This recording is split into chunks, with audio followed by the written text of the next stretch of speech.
Tahimik na ang buong kabahayan, ngunit gising na gising pa rin si Diego. Nasa veranda siya nakaratig ng silid. Nakatayo siya sa may balustre. Nakatanaw sa labas at tahimik na umiinom ng alak. Nagbalik sa kanya ang lahat. Hindi sila kasal ni Zaira. Hindi sila totoong mag-asawa. Magulong-magulo ang isip niya. Naalala niya noong yayain niyang pakasal si Zaira. Kaya pala hindi ito nakakibo. Kaya pala bigla itong umalis. Bakit nga ba ito pakakasal sa isang katulad niya? Kung ang nagiging nobyo nito ay katulad ng Henry na yon, niwala siya sa kalingkingan ng lalaki. Sunod-sunod ang ginawang tagay. Gusto niyang umalis, ngunit alam niyang hindi niya yun kayang gawin ngayon sa kalagayan ni Zaira. At tiyak, lalo nang hindi niya ito maiiwan kapag naisilang na nito ang kanilang anak. Nagising si Zaira, kinapa ang katabi. Bakante ang espasyo ng higaan nito. Napabangon siya. Ilang gabi nang hindi natutulog sa kanyang tabi si Diego. Buhat nang makabalik ang dating alaala nito. At hindi rin siya nito gaanong kinikibo.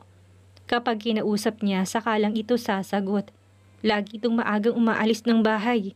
At kung minsan ay gabi na rin kung umuuwi. Kapag nagtatanong si Benji ay sinasabi na lang niyang abala ito sa trabaho. Nauuhaw siya. Bumangon siya at kumuha ng malamig na tubig sa personal ref na nasa isang panig ng kanyang kwarto. Uminom. Lumabas siya ng kwarto. Hahanapin niya kung saan natutulog si Diego. Nang makita niya itong nasa veranda, nakatayo ito sa may guardrail. Nakatanaw sa labas. Lumapit siya. Nakita niya ang bote ng alak sa ibaba ng center table sa veranda. Diego, lumingon ang lalaki. Pagkuway dinampot ang bote ng brandy. Sinalina ng baso at inisang tungga. Gabi na, matulog ka na. Malamig na sabi ni Diego. Muling tumalikod at tumingin sa labas. Sa halip na sundin nito ay tuluyang lumapit si Zaira. Niyakap ito mula sa likod. Inihimlay ang pisngi sa malapad na likod nito. Diego, please. Bakit hindi mo ko kausapin? Sabihin mo kung anong gusto mong mangyari. Huwag mong idaan sa pananahimik. Baka pwede pang mapag-usapan. Ang sabo niya. Hindi niya napigilan ang luhang mabilis na nag-uunahan sa magkabilang pisngi. Isang malalim na buntong hininga ang pinakawalan ni Diego. Napakadaling magbagbag ang kanyang damdamin kapag nakakakita ng babaeng umiiyak. Humarap ito at ikinulong sa mga bisig ang babae. Tahan na. Akala ko ba mahal mo ko? I thought you really mean it. Katulad ka rin ba niya? Mapait na tanong niya. Alam na ni Diego kung sinong tinutukoy ni Zaira. Humigpit ang yakap nito sa babae. Ang dami-dami nitong gustong sabihin, ngunit hindi nito alam kung papaano. Sinapo ng dalawang palad ni Zaira ang mukha ng lalaki. Mahal kita, Diego. Nung unay naduwag ako, hindi yun para sa akin, kung hindi para sa'yo. Ayokong hamakin ka ng mga tao. Ngayon, handa kong ipaglaban ang damdamin ko sa'yo. I won't let you go. Kinabig niya ang ulo ng lalaki at buong pagmamahal na hinalikan ito sa mga labi.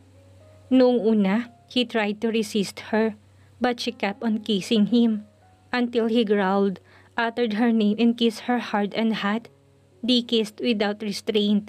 She slid her tongue inside his mouth, and when she retreated, he followed suit. His hands were busy now, touching her breast, which had become bigger and extra sensitive with his touch. Inalis nitong pagkakatali sa may lalamunan ng sarahan ng damit pantulog niya. Hinawi yon. Tumambad ang dibdib niya. Her breasts were full, and when he took one of the hard pink tips inside his mouth, he tasted her milk. He drank on it. They both groaned with pleasure. Binuhat nito ang kasuyo. Magkalapat pa rin ang mga labi na dinala sa kama. Doon ay buong ingat na inihiga. Inipon nito ang lahat ng lakas para pigilan ang sarili. Ibinaon nitong mukha sa dibdib ng kasuyo. He'd never been with a woman since that day on the beach with Zaira. He desired her. He wanted her so much that it hurt. But they had to stop. He had to stop. Inipon itong lahat ng natitirang lakas para lumayo. Ngunit nang mag-angat ito ng mukha ay kinabig ni Zaira ang ulo nito at hinalikan sa mga labi. Zaira. Ang paungol na usal niya. Yes, I want you to love. Pero, mahinang tutol nito. Please, I need you. Anas ni Zaira, and she touched him. Naputol ang gahiblang pagtitimpi nito. He reversed their position. Then he guided her to him so that she could have a better control of their movements. The pressure inside their bodies kept on building up until the glorious release finally came, and they both cried with happiness. Buong ingat ni inalalayan ni Diego na mahiga sa tabi nito ang kasuyo. Tinulungang isuot ang kanyang nightgown. Gusto niyang mag-usap na muna sila, ngunit tinalo na siya ng labis na antok at pagod. Magmamadaling araw na nang maramdaman ni Zaira ang paghilab ng tiyan. Bumangon siya at nagtungo sa banyo. May bahid ng dugo sa kanyang panty. Kinabahan siya. Sa isang linggo pa ang due date niya. Pinakiramdaman niya ang sarili. Inurasan niyang paghilab ng tiyan. Nang magsunod-sunod na yun ay ginising na sa Diego na himbing pa rin sa kanyang tabi. Napabalikwasto ng bangon. Bakit? Tarantang tanong nito. Masakit ang tiyan ko, daing niya. Lalong nataranta ang lalaki. Baka nakasama yung ginawa natin. Baka nasaktan ng baby. Kung hindi lang masakit na masakit ang kanyang tiyan, baka napahagalpak na siya ng tawa. Binuhat na siya ni Diego. Dadali na kita sa ospital. Diego, ibaba mo muna ako. Sigaw niya. Ibinaba siya nito. Magdamit ka muna. Kung hindi baka sa halip na sa ospital ay sa kulungan ng bagsak mo. Gusto niyang mapahagik-hik. Por Diyos. Natakpan nito ng kamay ang sarili. Tinungo ang closet at mabilis na nagbihis. Ikuha mo na rin ako ng bihisan, sabi ni Zaira. Unahin mo nang ibaba ng mga gamit ni baby. Nasa bag na dyan sa loob ng closet. Yung brown, ilagay mo na sa kotse habang nagbibihis ako. Pilit niyang pinipigilan ang daing na nais lumabas sa bibig. Nang humupang paghilab ng tiyan ay tumayo na siya para lumakad pababa sa hagdan. Nasa lubong na niya si Diego. Nataranta nang makita naglalakad siya. Gusto nitong buhati siya ngunit pinigilan niya to. Baka malaglag ang baby, ang sabi nito. Para ka ngayon lang magiging tatay, biro niya. Lumungkot ang mukha nito. Wala ko nang isilang si Benji. Nakalabas na siya nang malaman ko. Binuhat na nito si Zaira at sinakay sa kotse. Malapit na sila sa ospital nang pumuntok ang water bag niya. Lalong ninerbiyos si Diego nang makita ang dugong umaagos sa kanyang mga binti. Hindi matapos-tapos ang paninisin ni Diego sa sarili. Lalong binilisan nito ang sasakyan. Laking pasasalamat ni Zaira at maaga pa. Wala pang gaano sasakyan sa labas. Hustong sumisikat ang araw sa silangan na magsilang siya. Isang cute na sanggol na babae. Magdadalawang buwan na si Angeline, tuwang pinagmamasdan ni Zaira ang anak habang pinapaarawan. Napakaganda ni Angeline, malusog. Bini-breastfeed niya ito. Ngayon at nakakalong na niya ang anak, parang ayaw na niya umalis ng bahay. Gusto niya kapiling na lang ito palagi. Nang may aninong tumakip sa kanila, tumingala siya para tingnan ito. Si Henry. Nagulat siya. Sinong nagpatuloy sa'yo? Galit na tanong niya. I'm sorry, nakita ko kasi nakabukas ang gate kaya pumasok na ako. Anak mo? Tumami sa mga ngiti niya. Yes, may pagmamalaking sabi niya. She's cute, nakuha niyang ilong at bibig mo. At ang mga mata niya ikuha sa ama, pagmamalaki niya. May kailangan ka, Henry? Di ka wasay tanong niya. Wala naman, gusto lang kitang makita. Kamustahin? Ngumiti si Zaira.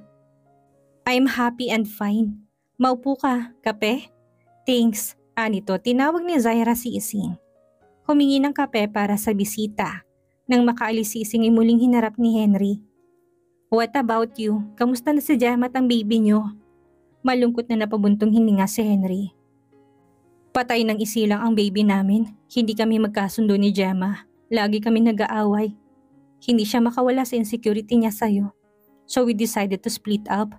Nasa Amerika na siya. Nag-file na rin ako ng annulment sa kasal namin. Muling nanaigang katahimikan. Si Henry ang muling bumasag nun. Zaira, I made a big mistake. Ikaw pa rin ang mahal ko. Pag naan na lang kasal namin ni Gemma, handa kitang pakasalan. I will adopt your daughter. Hindi nila namalayan ang paglapit ni Diego. Biglang umigkas ang kamay nito at dumapo sa mukha ng lalaki. Napabaligtad si Henry sa kinauupuan. Napasigaw si Zaira sa labis na takot at pagkabigla. Mabilis na ipinasok sa loob ng bahay ang anak. Hayop ka, Henry. Pagkatapos ng ginawa mo, may lakas ng loob ka pang magkipagbalikan. Umalis ka na. Maring utos nito. Pinunasan ni Henry ang dugo sa sulok ng bibig. Tinignan nito si Diego mula ulo hanggang paa. Huwag kang mag-ilusyon pare. Hindi ang klase mo pakakasalan ni Zaira.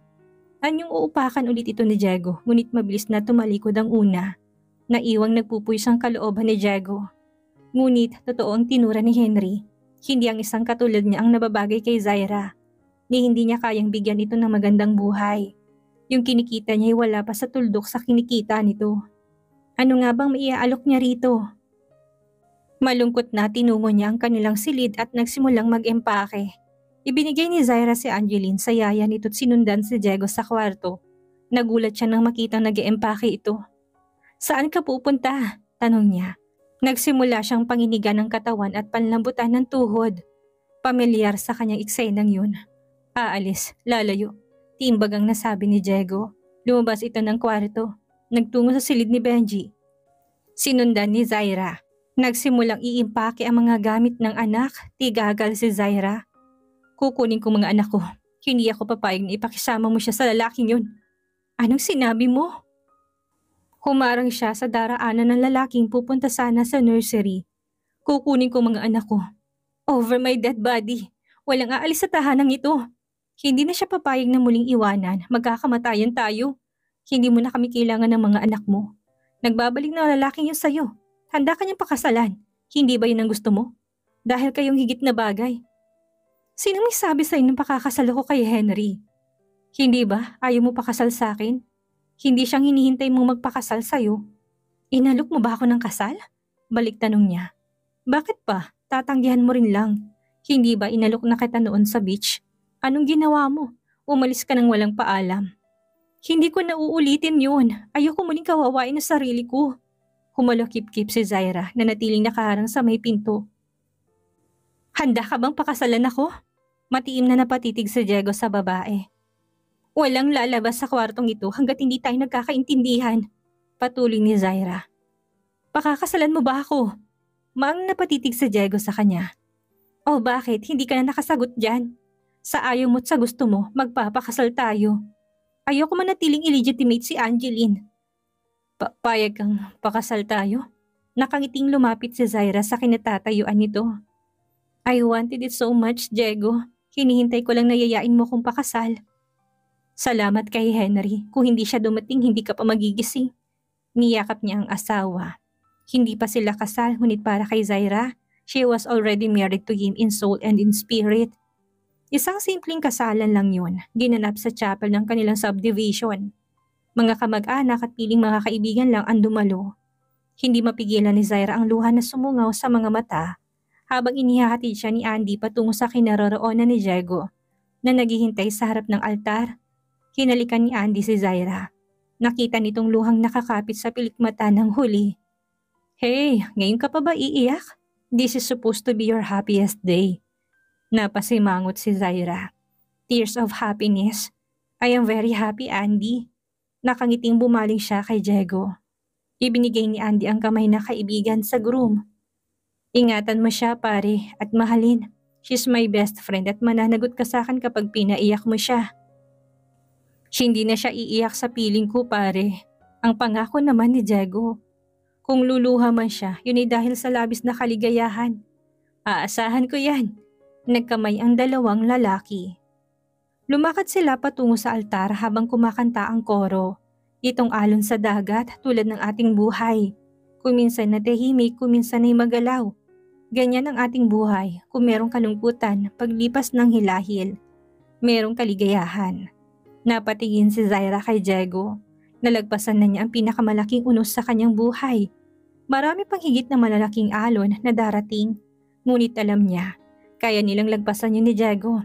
Dahil magkaagapay sila. Dito na po nagtatapos ang ating kwento. Maraming salamat po sa sumuporta at sumubaybay. Muli magkita-kita po tayo sa susunod pa nating mga istorya.